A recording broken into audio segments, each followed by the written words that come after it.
Hello everyone and welcome to the Hidden Lives of Writers.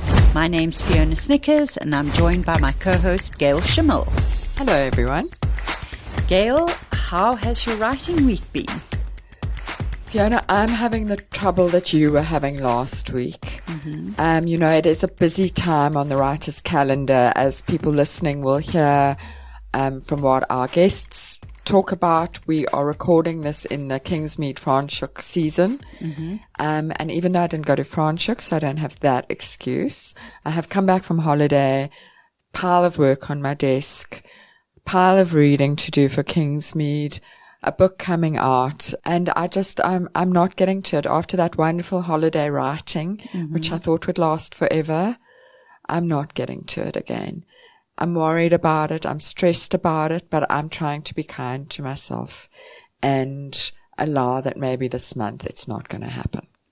Right. Yes. Tell me you've had a better time. I have, in the sense of I'm still making the words. I'm still doing it. But I think because I have been so distracted, it's starting to feel a little bit mechanical. And every now and again, I look back on stuff I've written, and I realize that I left myself a whole plot point there that I fully intended to pursue and then forgot all about. So that is a sign that I'm distracted, that I'm not seeing beyond the 300 or 400 words that I'm writing right at that moment, and that I really need to get back into the flow. I need to rediscover the love of it and the impetus of the story, because at the moment all I'm really doing is just putting words on the page. But Fiona, isn't that how it is when one is a full-time working writer? You know, doctors don't love every moment of being a doctor. Lawyers, I can promise you, do not love every moment of being a lawyer. When it's your job to write, it's not going to be a joy every minute. That's true, but even when the doctor's having a bad day and not loving his job, he's hopefully still doing it as well as he would when he is loving it. Mm. And I feel as though I'm not really doing it as well as I would be if I were in that phase of loving it. So I need to get back into that just to make it good again. I'm going to bet you that when you read back at the end of it, you're not going to know which you wrote in the good phase and which you wrote in the bad phase.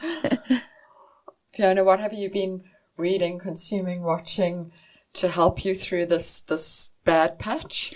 Well, I and the rest of the world have been watching Baby Reindeer, which was the series created by the Scottish writer and comedian Richard Gadd about his experience of being stalked over several years by a woman that he encountered in a bar.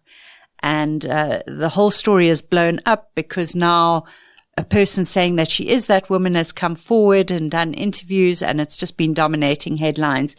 But as an act of storytelling, it was truly masterly, and he did what he set out to do, which was to create a story where there are no clear goodies and baddies, where everybody is complex, everybody behaves badly from time to time. And he's so brave and so honest because he shows himself behaving badly and making poor decisions. There are times when you're really tearing your hair out and thinking, no, don't do that. You will regret it. You're going to be sorry. And then he is sorry. And some people have got so frustrated with him that they've just given up on it. But for me, I couldn't look away. It was so interesting. And at some point he explains why he was in that kind of state of paralysis and not really valuing himself enough to step away. Something bad had happened to him and he explains it. I just loved every moment of it. I thought it was absolutely masterful. I started watching it and then I read a bit about what was waiting for me in the story, and I am not up to the abuse at the moment, so I decided to stop watching. But I still read all the articles about it with absolute, gripped by it. What have you been reading or watching or listening to? So I've had a very interesting experience, and I think it's actually a particularly interesting read in the context of our guest today. I had to reread to help my son with his schoolwork, 1,000 Splendid Suns by, now I'm going to go blank, Khalid Hosseini. And I read it when it came out 25 years ago. And it's a magnificent book. It's set in Afghanistan. It is about the lives of women in Afghanistan. It is very much about education of women in Afghanistan, which is a huge problem. Afghanistan under the Taliban, women were not allowed to work. They were not allowed to be educated. And while it is undoubtedly what would be classed as a literary novel, he still does the genre thing. Short chapters, ending on a cliffhanger, sometimes playing with the reader. A gun is held to her head, and then the gun is a water pistol. And he uses those techniques of the genre writer to keep you gripped. But it's also interesting because it ends on a note of optimism for Afghanistan. Because at the time he was writing, Afghanistan had entered a time of optimism. And now reading it, however many years later, that time of optimism is over. America left Afghanistan and the Taliban came back, and women's rights in Afghanistan are worse than anywhere else in the world. I read something that it is the only country in the world where women do not have the right to secondary education. I was lucky enough last year to go to a talk by Malala, a live talk, the Nelson Mandela Memorial Lecture last year. And she said, we are forgetting the women of Afghanistan, and they are in trouble, and we are forgetting them. Please do not forget them. And reading this book again and remembering all this stuff, it's a powerful read. I can well believe it. Well, our guest today is someone who does write women's stories. She's also a literary writer who uses the techniques of genre to keep you gripped, and we're looking forward to hearing from her. Our guest today is Shubnum Khan. Shubnum is a novelist and essay writer. Shubnum is the author of Onion Tears, which she wrote, unbelievably enough, at the age of 25. It was published in 2011 and has recently been re-released, which I'm very happy about. She's also the author of a collection of essays called How I Accidentally Became a Global Stock Photo. She's the author of The Modern Love Story, another favorite of mine from the New York Times, called From a Sale, Lace Undergarments Never Worn. And most recently, Shubnum is the author of the novel The Lost Love of AKBAR MANZIL, published by Pan Macmillan and recently released. Hi, Shubnum. Thank you for your time and welcome. Hi, Fiona. Thanks so much for having me here.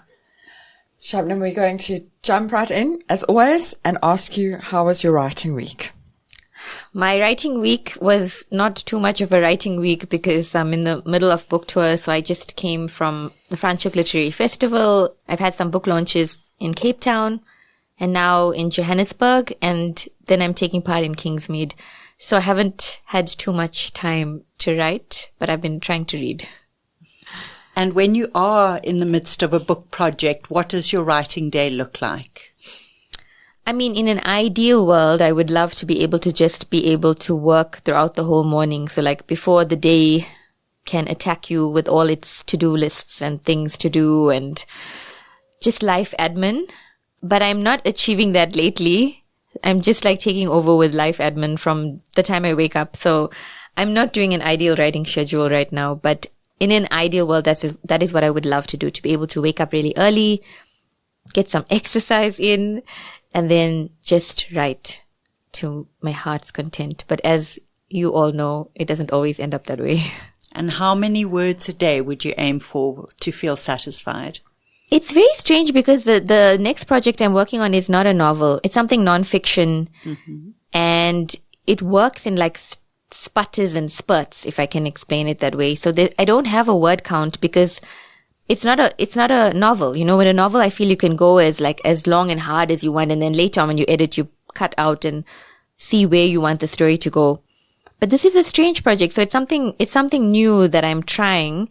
And I don't know, I need to find how to work through it. I'm not going to put a word count on this because it's more about going back and tweaking, going back and tweaking, then going forward a few steps and going back again. It's a strange one. There's no word count for it, but I do need to set hours, like a certain amount of hours at least a day that I need to work on it. Yeah. I'm very interested that you've just said with a novel, you go back and you cut words. Are you a big write too much and then cut it down to size, or write exactly the amount of words you need? I thought all writers were like that, where you write too much and then you go back and cut. Oh, you write exactly to size. I don't. Oh, wow. I'm too lazy to do that. That's why I think it takes me so long to write, because I just write whatever feels good. And then a lot of the work comes in coming back in editing it and trying to make it make sense and trying to make it flow and trying to see where it's the strongest. And so, yeah, I'm a big advocate of that. Yeah. And those words, do you keep them somewhere safe and precious for yourself, or do you just cut them out and throw them away and kill your darlings? I cut what I think needs to be cut, but I also trust that my editor is going to cut more than what I want to cut. So I'm waiting for the editor to say cut a lot. Like with my latest novel, the editor cut so much more than I had cut. So I had cut a lot, and then she went even more deeper and cut even more. So I think I don't cut enough. Very interesting. Do you enjoy the process of being edited? Is it rewarding for you? I think as a writer, you feel hurt when things that you love are taken off the page. But I think later on, when I'm looking at it, I can't even remember what was missing from there. And I appreciate that it reads better now. Mm-hmm. So in the moment, I don't like it, but later on, I appreciate it. Yeah. Very interesting. Tell us a little bit about how you came to be a writer. Were you one of those people that was the only thing you ever wanted to be, or did you veer off into trying to have another career?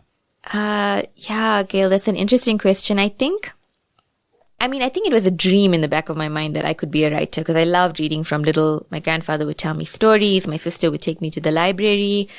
I loved storytelling, and I was, in the back of your mind, the ultimate dream is like to be a writer.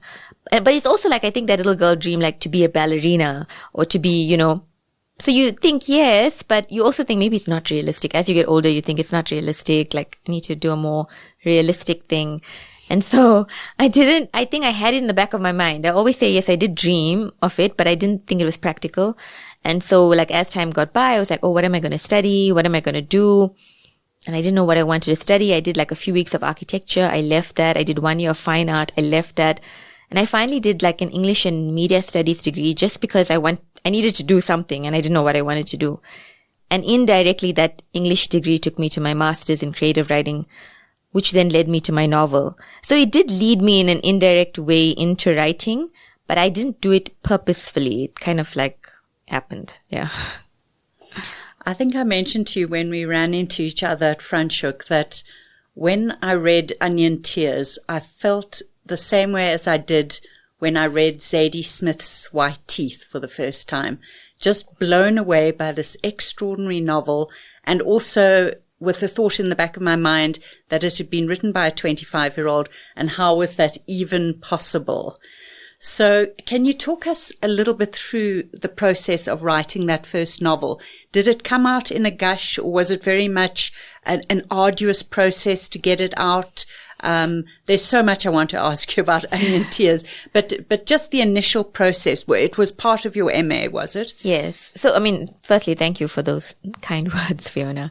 It was for my MA. So it was my dissertation. Onion Tears was my dissertation for my master's, and it was done under Cobus Moman, the poet, who was, so different from the life that I had been growing up in. If I think about that time, because I wrote it was published when I was 25, but I wrote it like when I was 23, 24, because it was over 2 years. And if I think about that, like my life was changing, like anybody's worldview is changing. You're stepping into the world, you're meeting new people. I had come from a very like small Indian Muslim community, and I always thought the world was one way. And then you get to university and you meet new people, and then, you get the supervisor like Cobus, who is an Afrikaner man from Pietermaritzburg, and he was teaching us, and I was getting into that worldview also, and he was exposing me to books that I hadn't read before and I wouldn't have read normally. So that influenced me also. And he was always, as a mentor, pushing me to write more than I more than I thought it was possible, you know, as in pushing the ways that I could write. And I think also just any mentor who exposes you to different forms of writing is doing you a favor because they're showing you what is possible. So I think I was experimenting a lot at that time when I was doing Onion Tears. I mean, you've read both the books. They're very different books. And I think that was the stage I was in my life at that point, trying to write like about an Indian Muslim family in Johannesburg, just trying to get through life, just trying to figure out their way as 3 different generations of women. And I mean, I think that's what I was trying to do then. And I always think for me, personally, it's who you are as a person who influences what you're writing. And that point was so integral. 23, 24, becoming a different person, influences what you're writing at the time also. Do you look back and feel amazed that you managed that so young? Or does it feel like anybody who puts their mind to it and can write should be able to write at 24, write a great book at 24? Oh, it's a tough question because I'm seeing writers are like really young nowadays and doing stuff. Like I'm shocked. You know, Arif Kwang was like, and she was 19 when she did The Poppy Wars. And I'm just like, I used to think that was a big achievement, but now I look at these authors and I'm like, I don't know. So I don't look back at it that way. And I also feel I had help. Like I had a great mentor and I had someone behind me saying, you have deadlines. You need to finish this. You need to finish this. I really appreciate that now because I don't have that anymore. And it's part of the reason why it took me so long to write the second novel because I needed someone pushing me and trying to make my writing go further than it can. You know, I really benefited from that process now looking back on it. And that helped me and I had help. Like, I mean, that's also how I did it. It's interesting to me that it was written at a time when you were starting to look outwards into the world and starting to be exposed to a greater world of literature, because it is a very specific community-based book, very much predicated on the details of daily life and the lives of these 3 generations of women. It's very domestic. It's wrought on a small scale. It's almost as though at that time when you were starting to look outward, you were also looking inward and writing this highly, highly specific community-based novel. Why do you think that was? What brought you to reflect so inwardly? I mean, I guess as you start reading more books and also when you're at that age, I think for me personally, I realized that I could challenge certain things because now you're like, oh, I'm becoming an adult in the world. I can question things. I don't have to just listen and I don't have to just accept. And so part of writing the book was me looking at the community and also raising questions of like racism, classism, the patriarchy, you know, things I just had accepted for my whole life. But then I was at this age, I was like, oh, I can use this novel to think on my own about the things that are happening in my community. And what does this mean for me? Like, what do I think about it? And then use the characters to explore my own ideas. I was like, oh yeah, there's a lot of patriarchal things happening here. There's a lot of racism. There's, you know, my own questions were being brought up in the novel. And and the first place I would look is in my own community because it was, you know, they always say your first novel is Write What You Know. So yeah. I'm fascinated by the way you've written 3 very, very different books. And most writers, except for Fiona, find their genre and they write in their genre. And you experimenting, and from the sounds of things, you're now writing something completely different. Do you feel any pressure to choose a genre and stick with it, especially now that you've had this enormous success with your latest book? I mean, the more people talk about it and even like hearing you say it, I realize that I'm writing so differently between books. But as I said earlier, for me personally, it really is where you are in life that influences what I'm writing at the time. So for me at that time, I was exploring community. And then, you know, with how I accidentally became a global stock photo, it was more about me taking that idea further, but like trying to be brave and go out in the world and do things and have experiences. And then Lost Love of AKBAR MANZIL for me was I came into a place in my life where I feel more confident, more happy, more settled with who I am. Did all that searching in the first 2 books. And now I'm like, okay, I kind of know who I am. I can write more confidently. I like to talk about love. I like to talk about grief. I like to talk about horror. Let me put this all together in a book and make it a story. And then the next one is, again, because life is ups and downs, I'm more in like an uncertain part of my life now with things going on in my life. Anyway, we don't have to get into that. But you know, things are happening. Like my parents are getting older. I'm getting older. I haven't found like love in the way that I thought. And so now I'm having those thoughts about like, what does it mean for the next decade that's coming up? And so my writing is now going back into that uncertain phase, which again, I think shows on the project that I'm working on. So for me, I think it's my personal life very much influences the projects that I'm working on. Yeah. But you are a young person, yes. And you do seem to have an affinity for writing about the elderly. In Onion Tears, in AKBAR MANZIL, in your modern love story, you write with incredible compassion and understanding about the elderly. Where does that come from? Is it a connection you've always felt? That's so astute, Fiona. Thank you. Because they are always characters in my novel and they're always older. And it is because I've been surrounded by older people my whole life. My grandfather lived with me in our house until like 94. So I had the pleasure of like being with him, listening to his stories, having him come in the house every day.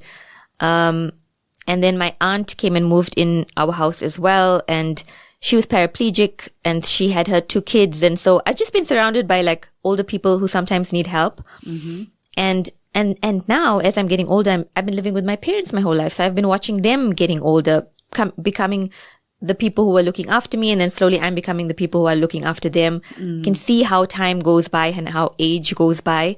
So I do think I'm very conscious of it. Like even, I don't know, if I'm on the street or something, I can see who might need help where, because I'm so conscious with my parents. I know I need to speak louder if my father can't hear properly, or if, you know, I'm just always reminding them to drink water and sleep early and do your steps. And every time I phone now, even while I'm on book tour, I'm like, did he drink water? Did you make him drink water? Did he take his tablets?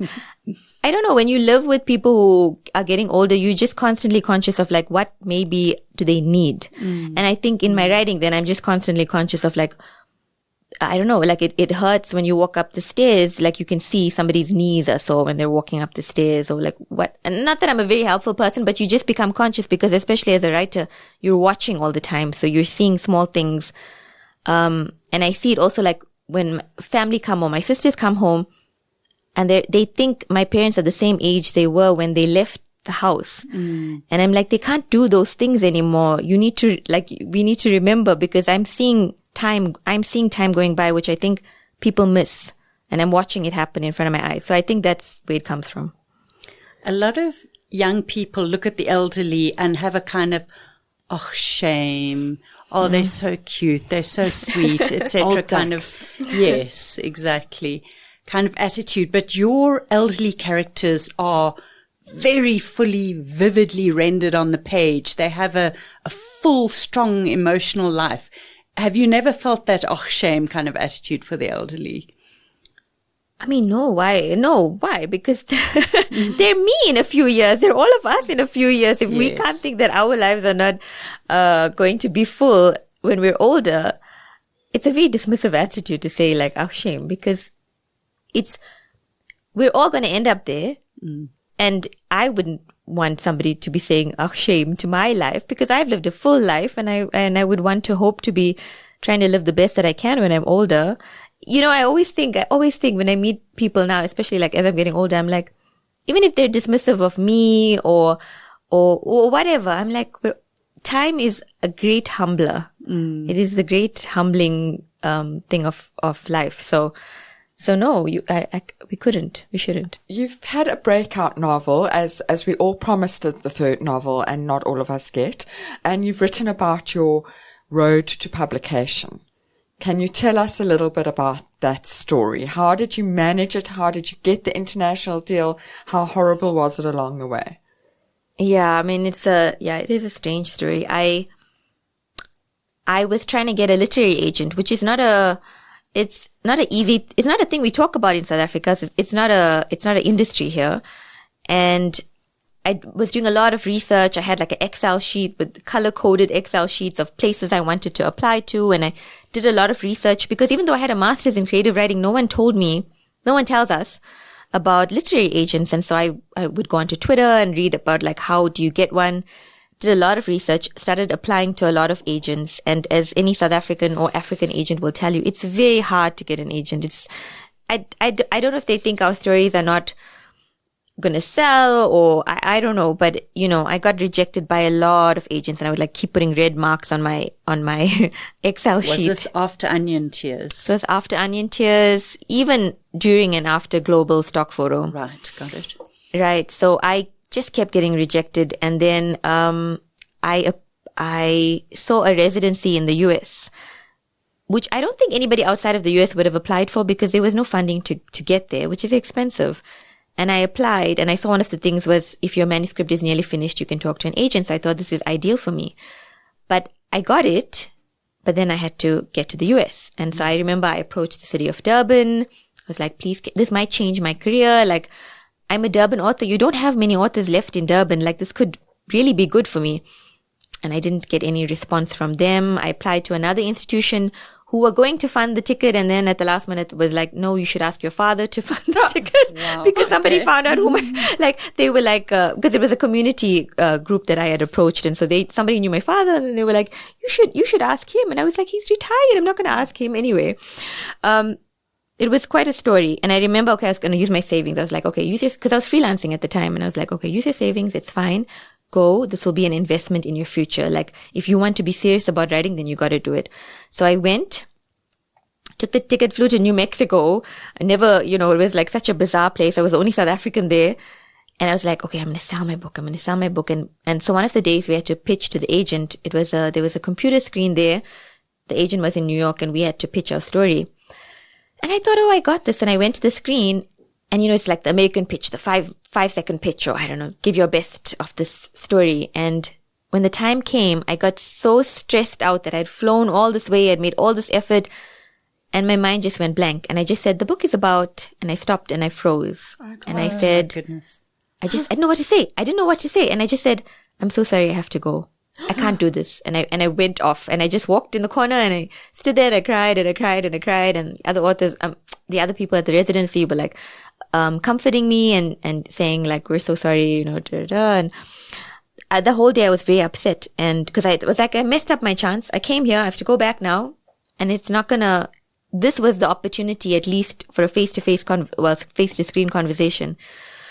And then that day we had to have a meeting with the mentor. There's a mentor at the residency, and she helps you with your writing. And she had heard me reading, and I just kept tearing up the whole time. And she said, what's wrong? And I said, no, I came all the way from South Africa. I really messed up my chance.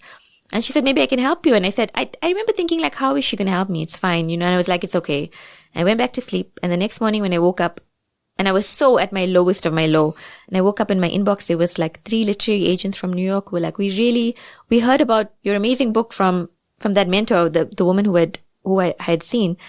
And, could you please send us the novel? We'd love to see it. And you just need that opportunity. You just need that door to open from somebody. And I was really at my lowest of my lowest. And the 2 of them didn't want it, but the one, I had coffee with her and she liked it. And she was like, I think I can help you. Because the novel was very heavy at that point. There was just too much going on. It was really hard.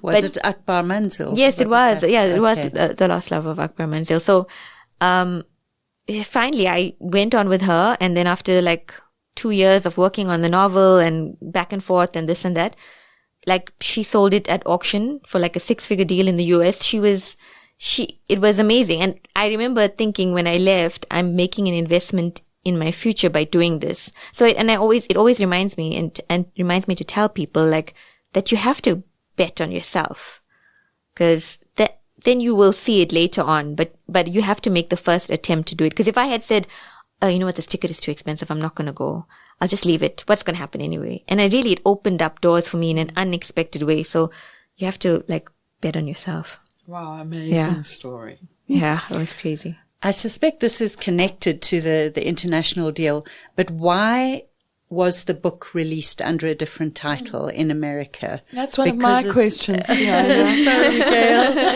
It's The Lost Love of AKBAR MANZIL in South Africa, and it's The Gene Waits is 1,000 years. 100 years in America. So who came up with those titles? Why was the decision made? Are you happy with it? Yeah, the title was it was called Paper Flowers before. Oh, that's so pretty. Right. Yes, that's I really loved it. My father liked this old Indian movie called Kagas Ki Phool, which the meaning was paper flowers. It was an old Bollywood film about life from the 1950s. And I really wanted to name my next novel that because he liked it. And I would weave in the theme of paper flowers into the novel because I wanted that title. But at the last minute, the US publishers, the marketing team said they didn't think paper flowers was going to cut it. People wouldn't pick it up in a hurry. And so at the last minute, we had to think up titles, and we gave the editor, me and the agent gave a short list of 5 titles. And it took really long to try to think up titles. And they liked The Gin Waits 100 Years. I think because it's evocative. I think it works in the US market. People might pick it up in a hurry. People don't know too much about the gin. So they wanted that title. In South Africa, Pan Macmillan and I decided that gin is a very supernatural word. It might deter readers away from the book. And which we were correct because of the book. At the book launch, when I did a book launch, someone said, lucky you didn't put gin in the title because I wouldn't have bought the book. Yeah, I wondered about that. Yeah, so we changed it. And Lost Love of AKBAR MANZIL was on that short list of titles of the names we gave. And I think that one does get to the heart of the book. So that's why there's 2 different titles. Are you going to tell us which one you prefer? I mean, there's an implication in what you just said. I think I like Lost Love of AKBAR MANZIL. I think that one, I think it represents, look, I understand Gin Waits 100 Years is more evocative, but if you really want to get to what the heart of the novel is about, then I think The Lost Love of AKBAR MANZIL is telling you it's about this house.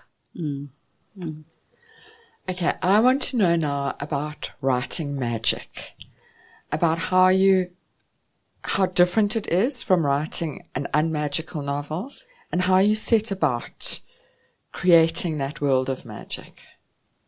I've never realized Onion Tears has no magic in it. Yes, they're 2 different novels. Oh my goodness. Yes, the one is okay. I think with Onion Tears, I was really going for a realistic novel about life. And then I think, again, it comes back to the personal. When I started living life, I realized there's magic in everything if you look for it. Like the strange story about the agent. You got to go run off and pursue your dreams if you want to make it happen, even though sometimes it feels like it's not going to happen.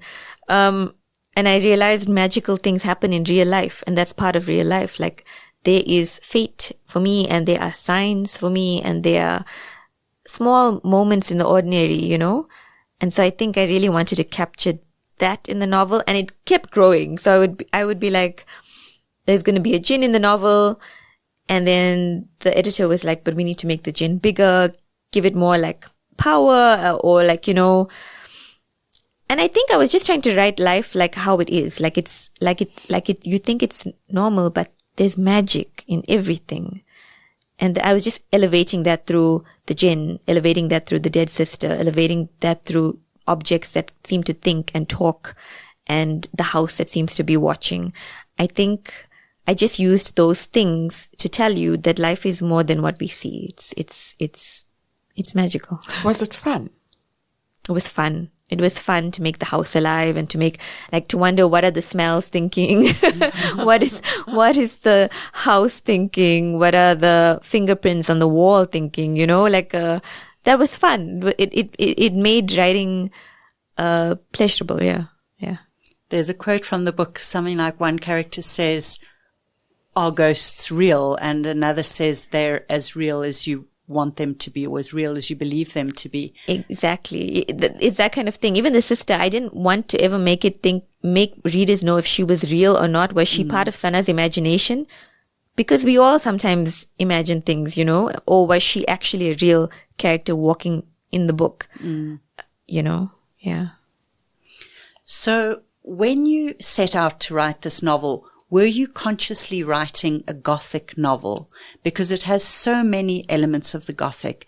The house, which has life and agency, the sort of presence of something living in the attic, all the signs and signals, the dark past that starts seeping up into the present, the lost letters that Sana finds.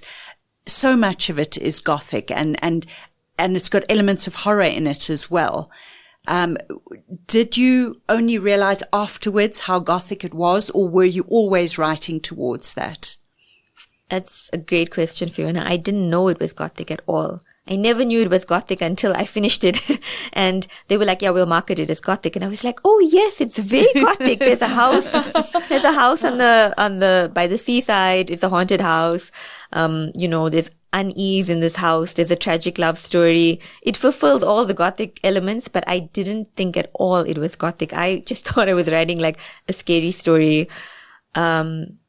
And I now see how well it fits into Gothic, but I didn't know that at all when I was writing it. I didn't even sell it as that when I was pitching it. I didn't think of it that way. Daphne du Maurier in Durban. Yeah, exactly. But I didn't think of it that way. I needed someone else to see it and tell me. And are you feeling a pressure with you've had this big American deal? Are you feeling a pressure that now you've got to produce another big American deal book? Or are you kind enough to yourself to not put that pressure on yourself? I'm not. I think I was very lucky, extremely lucky, unexpected surprise of my life. So, talented. Talented, yeah. But I mean, talent and luck it always takes talent and luck.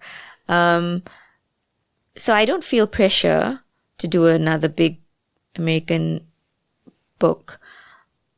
I mean, and I don't even know if it, the pressure more is like, oh, will it fulfill that, expectation on it more than anything? I'm not even thinking about the next one. I'm thinking about this one. Like, will it fulfill the expectation on it? So no, not at the moment. Has it gone on sale in America? It's on sale in America. It's been critically reviewed well. Okay. I saw that. Yeah. Yes. Yeah. But it's it's not a bestseller or anything. Is it absolutely nerve-wracking?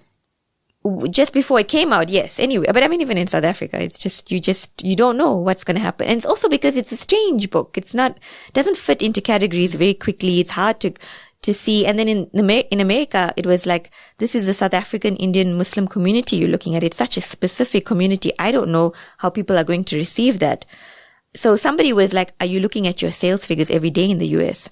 Because you can check every week. Yeah. And I was like, never. I didn't look for the first 3 months. I was like, no, I'm not going to look at it. I don't want to make myself unnecessarily afraid or scared. If something good is happening, somebody's going to tell me. And if something bad is happening, well, I don't need to know. So I do want to ask about your collection of essays, How I Accidentally Became a Global Stock Photo. They together form a kind of a memoir of a time in your life. How many of them were already written when you decided to collect them? How many of them did you purpose write for the collection? And how did you decide sort of how to structure it so it had that memoir-like quality? It actually was created from my Twitter stories. So I would share the stories on Twitter and people would really enjoy them and like share them. And Andrea at Pan Macmillan saw it and was like, we should put this together in a collection of stories for people to read. And so I had to look at those tweets and then think, how do I expand on them? Because a tweet is a very specific size. You have to get to the punchline really quickly. There was just a very way of format of me telling the stories, and I only knew how to tell them on Twitter. So I had to learn how to expand them. And I realized when I was writing them, I couldn't tell them just these. I just thought it was a collection of funny stories. And as I was writing it, I realized I have to tell you who I am for you to get more from these stories than just the way I tweeted them. So Andrea said, go back to your childhood also. Like, look at stories from then when you were young. So there's a section called childhood in which I start telling almost these like funny little excerpts from my life, funny little moments I remember, or significant moments from like learning how to read and, just having sisters and how it was so wonderful to have sisters being around me and being the fourth daughter in an Indian family, which was shameful at the time, because so many girls in a family, where are the boys? And so she encouraged the structure of the novel. Like she said, go back into childhood. And then when I went back to childhood, that gave me the stepping stone. I was like, okay, I'm telling you the story of my life, actually. I'm not just telling you a collection of funny stories. I'm telling you about how it means to be a girl in the world and to dream and then want to follow those dreams and then to be told, like, you're not allowed to travel by yourself. You're not allowed to do these things. And then to still like try to pursue, like the first time I traveled alone was to go live in Kashmir in a village in the Himalayas, like, and I was so scared. Like a lot of the book is just about being scared, like being so scared, but trying to go beyond that. And then the benefits that people will reap if you try to go beyond what you're afraid of. And so the structure came out of realizing that I'm telling a life story. And there were some stories that I didn't share on Twitter that I would later think about and realize it wouldn't make a good tweet, but it would make a good story in a book. And so then I would add that. And, so we added more and I added more life story to that. And that's how we kind of got that structure of that book. It started with Twitter, and I'm very interested in, especially because you are, as we might have brushed against, a little bit younger than Fiona and I. So you've almost come into writing with social media already part of the writer's life. How do you work with social media to promote yourself? What role does it play in your writing life? I don't do social media in the sense that just to share my writing stuff, because my social media came first, I think. I do it because I'm single and I'm alone and I live with my parents in Durban. And so my only way of communicating with other people most of the time, because I don't like going out, is through social media. That's where I get to talk about whatever I'm feeling. So I have time and I also want to interact with people, but I'm also an introvert. So social media is an excellent way because I get to choose how I want to interact with people. I get to keep a little glass up there, but I also get to interact with people and hear back from them and tell them about my day. And so me, it works in the best way possible. And that's why I use it and that's why I enjoy it, because I still get to have human interaction, but I still get to have my space. And favorite platform? It used to be Twitter, but this Ellen just messed it up now. He just messed it up, but I'm still there. And I'm more on Instagram now, I think, because it's just there's more people now. It's where people that you interact with are at the time. So for me, it's now more Instagram. But I'm still on Twitter because I always remember, like, Twitter is a place where I made all my friends and where I made like a name for myself. And I remember that, like, Twitter was very powerful when it was powerful. And I learned about the literary world and I met other writers and made friends. And so I'll never forget that. But yeah, now I'm more on Instagram and I keep saying I'm old. I'm not old, but I think I'm too old for TikTok to learn it properly. No, you're not. Let's talk about cooking because it plays a big role in your writing. And I want to know what sort of a role it actually plays in your life. Are you the Khadija who makes everything from scratch and her life is cooking and flavors and smells? Or are you the Sumaya who buys everything store-bought? Or are you somewhere in between? I don't like cooking so much. I remember reading a review once where they said you can just see Khan is a great cook, and I laughed because I'm not. I'm not. But I grew up with prolific cooks around me. So my mother had 7 older sisters. You really are from a whole lot of women. Yeah. Yeah, and that's why my writing is always about women and food, because I grew up with all my mother talking to all her sisters about food, and they'd be talking about what are they cooking, or even on the phone if the one is in another city, and my mother's had sisters in other countries, so they're always on the phone talking to one another. And how much masala do you put? How much salt do you put? Do you need to put pepper? But get about 1 kg of leg of lamb. They're just talking about food all the time, and I also realized it's a love language. Like, talking about food is a love language to one another. They're basically just saying, I love you, I miss you, are you eating well, how are you eating, and recipes are that kind of language. And so I just loved hearing them talking about food. I would hear, and then I have 3 older sisters also, so I also like just hear women around me, how they communicate, how they interact, how they fight.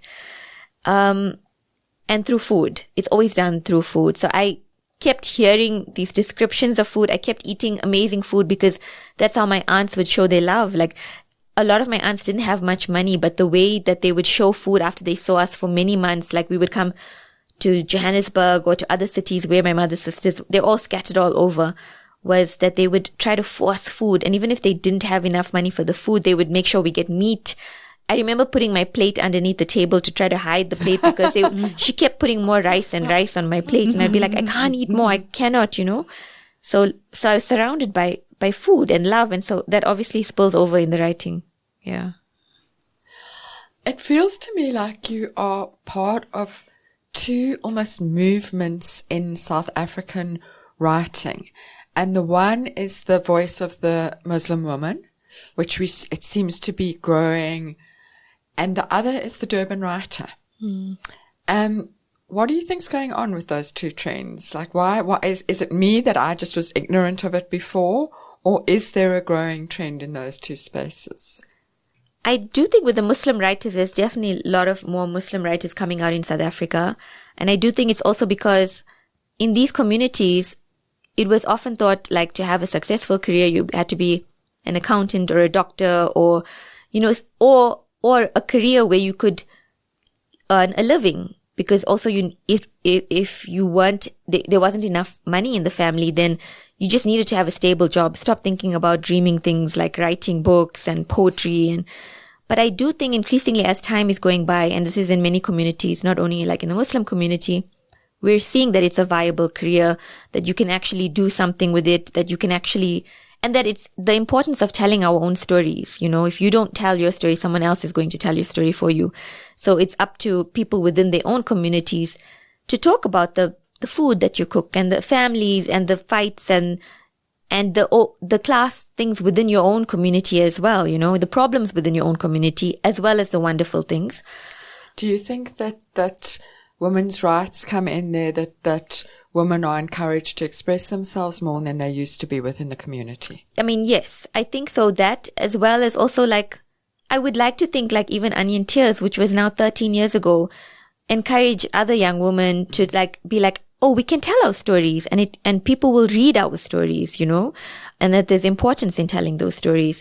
So I think the more as time passes, it's happening because people are seeing that our people can write and that they can do it and then they can publish and can make a career out of it. And I was encouraged also in my time by like writers like Betty Govindan and Ronnie Govender. I would see them come to our schools and talk and I would be like, oh, it's actually a career. I can actually do it.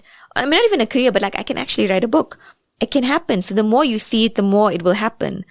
And so I think that's why we're seeing more Muslim writers, much more coming out with stories in South Africa. They've always been, but there's more coming out, which is so exciting for me. And Durban. And Durban.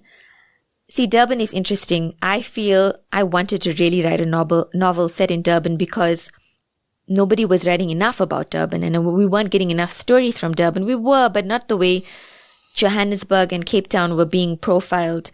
And I don't like this sense of like people always think it's so terrible in Durban and people are leaving Durban. And that is true. I'm not going to say that things are not bad in Durban. But in the process of that, people are also forgetting that there's a magic in Durban and that there's a sense of a beauty in the city. And that's getting lost completely. We're forgetting about it. And there's so much there still to offer. So I wanted to write a novel that shows you Durban in that special way. The heat and the lushness and the humidity and the tropics. And it's such a special place. And I wanted to, as a writer, I think if you're stuck in a place like that, because I do feel stuck sometimes, then it's your duty to capture it and write about it and make people remember. That's the point of writing also, make people remember what a place is about. Yeah. There are various mothers in The Lost Love. There's Mina's mother, who's a warm and nurturing presence. There's Sana's mother, who she experiences as sort of quite cold and distant and intellectual, even though we learn she does love her family. There's Jahanara, who sort of, when she's distracted, choose to give her children no attention whatsoever or else dote on them. There's Mina herself as a mother, who we get to see perform in a very vivid fashion. Do you believe that there are many ways to be a good mother? Is that something you're interested in showing in your story? Yeah, I think that's why I have such a diversity of mothers in the novel, to show you that I think, motherhood must be such a complicated thing. And that even though Sana's mother doesn't give her love in the traditional sense in the novel, and she's described as like an unmothered daughter in the beginning of the novel, by the end, Sana realizes that maybe her mother did love her in her own way. It was just not the way that we were taught. And sometimes we're taught that love is supposed to be a particular kind of language, but as time goes by, you realize love is a very complicated language and it comes out in different ways. And so, I don't know, I've been to book clubs where some women have told me, oh my God, she was a terrible mother. Oh, how could she do that to a child? How could she leave her in the bath alone and just go off and walk in the field? Like, what kind of mother was she? But I also think mothers they're women. And women are, there's so much of depth there. Like, the father describes it to her and says she was like a flower in the field, and I picked her up and I put her in a vase in the house, and I don't know if she wanted to be there. She was trying to do the best that she could do with what she had. And I think everybody's doing that. They're trying to do the best that they can do with what they have. And so I think that's what I was showing or trying to show by having so many different types of mothers in the novel. You've mentioned book clubs there, and it seems to be a rising thing in the writing promotion community. I haven't done much of it, so I'm very interested in it, that engaging with book clubs. Is that something you've done a lot, and how has it enriched your writing? I haven't done it a lot. I did one in Durban, which I did. They were the original book club who invited me in Durban, like when Onion Tears came out. And it was nice after 13 years to see everybody was still together and doing the book club. I think they're fun. They're fun for me in the sense when I don't have to answer questions. I just love to listen to hear what other people thought. And I love when it becomes a debate. So like the one was like, oh my God. And I never thought of this. She was like, that house must be so smelly. She was like, they don't wash the dishes and they put it in the cupboards. That bugged me She's as well. like, that house must be so smelly and dirty. And I never thought of it as a writer. And then one lady was like, but what was it about Meena that Akbar loved? Was she very voluptuous? Like, in my imagination, she must have been very voluptuous and she must have been very beautiful that he was, because why would he be interested in her? And they were having a debate among themselves. And I just love to watch when people are having a debate about something you wrote and their interpretation of it.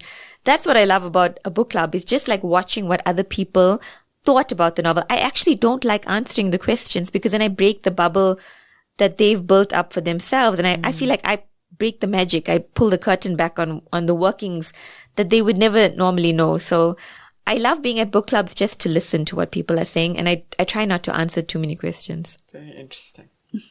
So just as we are writers and creators, we also are consumers of content. So we always like to ask our guests what they have been reading or watching or listening to lately that's made an impression on them.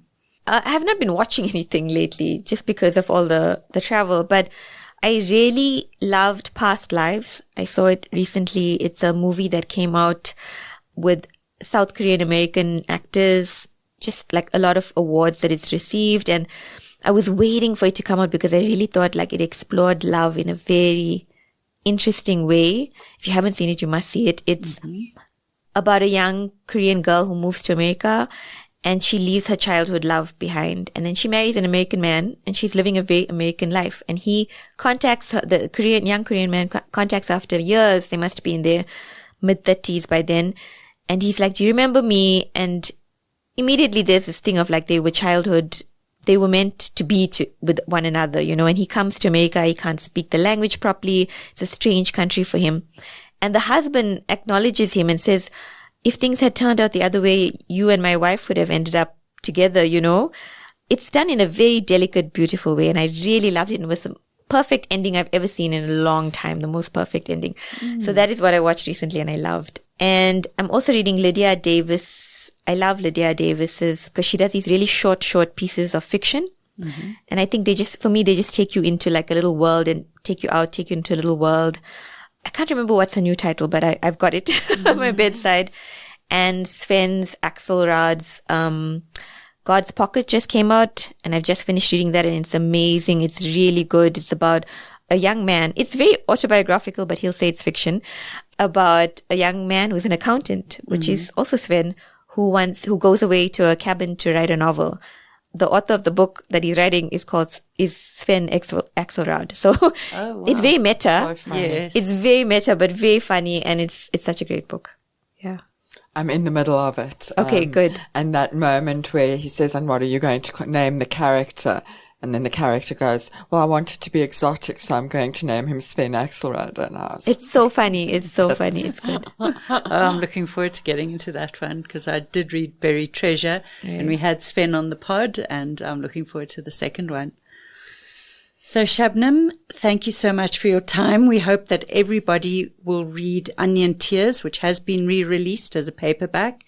And I hope they will search for your modern love story and look up your book of essays, and most importantly, get the critically acclaimed The Lost Love of AKBAR MANZIL, which is a fantastic novel. I hope everyone checks it out. Thank you so much for your time. Thank you so much for having me. It was such a pleasure to be able to talk to you both. Thank you. Gail Shubnum was every bit as interesting as we were expecting, and I'm sure our listeners would agree. Wasn't that a great conversation? You know, everyone in the writing community tells you how lovely she is. I had not met her before, and really she is just so lovely. What in particular did you get from her? So I absolutely loved what she said about recipes and cooking as a love language. Because I think it, like for so many of us, you know, our mothers maybe didn't know how to say I love you with words. I don't know that my mother ever said I love you with words, and she was not physically affectionate, but she fed me and she passed on her cooking to me, and she passed on in a very physical way her recipe books to me. And I've realized very recently how much cooking for my family is my love language to them. If somebody cooks for me, which happens very seldom, when someone cooks for me, I really do receive it as a message of love. So I was fascinated by that. What about you? I was interested in what she said about advocating for yourself as a writer and investing in yourself and not being afraid to put yourself forward for something, even if you think there's no chance you're going to get it. And I know that this is something, for example, that Lauren Bierkes did early in her career. Just invest that money, go to something that seems like a wild card chance somewhere in the world, and amazingly good things might flow from it. And I know not everybody has the resources, but there are different ways of backing yourself and advocating for yourself that don't involve money.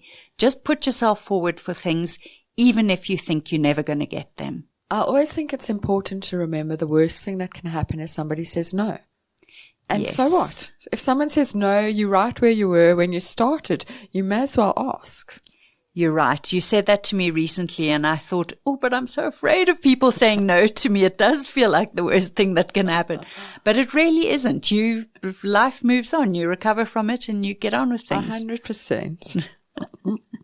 Gail, do you have any advice or problems for our readers to grapple with? Yeah, Fiona, the advice. So my problem is that I feel a bit of a fraud giving advice at the moment. You'll notice last week I actually kind of chickened out of the giving advice. I gave other people's advice for my advice. I'm struggling with writing at the moment. I'm struggling to come back to it. I'm struggling to sit down and do it. So I don't feel like I'm in a position to be advising anyone. You know, I've been in the past quite judgmental. If you love something, you'll make space for it, I tell people. I still love writing, but I'm not making space for it. And do you think this is a temporary thing, or you're hoping it's a temporary thing? I'm hoping it's a temporary thing. I think we talk a lot about being kind to oneself. I'm going to be kind to myself till the end of this month. I'm going to allow myself that this is a busy writing month in terms of other people's writing things. And I am going to let myself off the hook to a certain extent. And I will report back next month. Fantastic. What about you? What advice do you have for me, Fiona? Well, I was talking earlier about how the writing was feeling a bit mechanical and uninspired and bitty.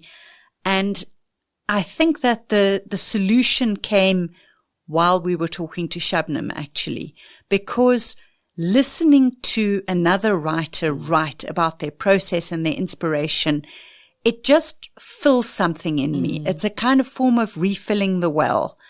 I just find it so inspiring. I feel that love surging in me again. I feel as though I can now fall back in love with my writing, as though it is something worthy and I can give it my attention. And in the meantime, we are still taking in your questions about writing. We are looking forward to you getting in touch and telling us what you're struggling with in writing, and we'll do our best to help you get in touch. We're on all social media across the board, and we'd love to hear from you. You've been listening to another production from Solid Gold Podcasts.